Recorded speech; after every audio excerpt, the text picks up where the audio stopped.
গোপন খবরের ভিত্তিতে লক্ষাধিক টাকা চেরাই কাট আটক। বন দপ্তরের জুড়ি পেট্রোলিং এ থাকা আধিকারিকদের কাছে গোপন খবর ছিল বাগবাসা ধর্মনগর মূল সড়ক দিয়ে ছোট গাড়ি করে অবৈধভাবে কাঠ পাচার হবে। সেই খবর অনুযায়ী জুড়ি পেট্রোলিং 10 অ্যাম্বুসে বসে ওই সড়ক। আজ 3রা এপ্রিল বৃহস্পতিবার সকালে সেই সড়ক দিয়ে TR02D 1880 নম্বরের ছোট মালবাহী গাড়ি করে কাঠে নিয়ে যাওয়া হয়, এমনই খবর পাওয়া যায়।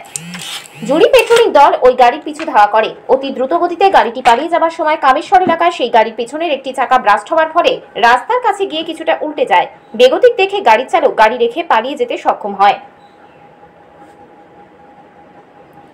গাড়িটিকে আটক করা হয়। সেখান থেকে দেখা যায় গাড়িতে প্রচুর পরিমাণে বিভিন্ন সাইজের কাঠ রয়েছে। ফরেস্টার বিশ্বজিৎ দাস এক সাক্ষাৎকারে বলেন, আটক কাঠের পরিমাণ 100 CFT হবে এবং বাজার মূল্য প্রায় 1 লক্ষ টাকা হবে। ধর্মনগরের বন দপ্তর থেকে অন্য এক গাড়ি এসে আটক গাড়িটিকে রাস্তার পাশ থেকে টেনে মূল সড়কে নিয়ে আসা হয় এবং জানা যায় পরবর্তীতে বন দপ্তরে নিয়ে যাওয়া হবে গাড়িটিকে।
ঘটনাটা আমরা তো প্রত্যেকদিন রাত্রেবেলা নাইট অ্যাম্বুসে হই।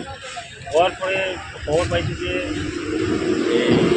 জেলা দিয়ে গাড়ি একটা আছে যাওয়া হল। আয়ে দেখি যে আমরা গাড়িটা চাকাটা ব্রাশে সাইডে করে দিচ্ছি।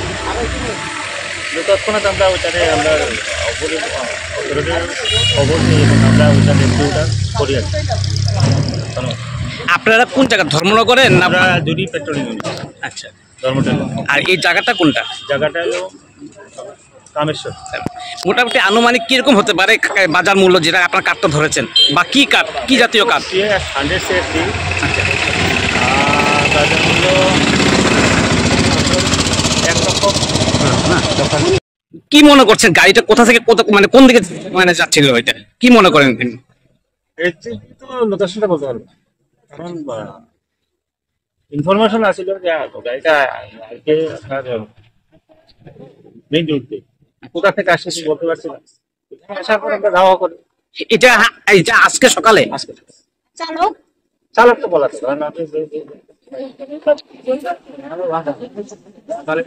আপনি পালিয়ে গেছে আসতে। এখন তো কাঠগুলো ধর্মনগর বন দপ্তর এখানে নিয়ে যাবেন নাকি? হ্যাঁ, দেখছি আমাদের কর্তৃপক্ষ যা বলে আমরা সেটাই করি। ফোনে রাখবো না হলে আমাদের এই নিয়ে যাবো। আমরা বিশ্বজিৎ দাস, কদমতলা থেকে ভানুচন্দ্রের রিপোর্ট, ত্রিপুরা পাইওনিয়ার।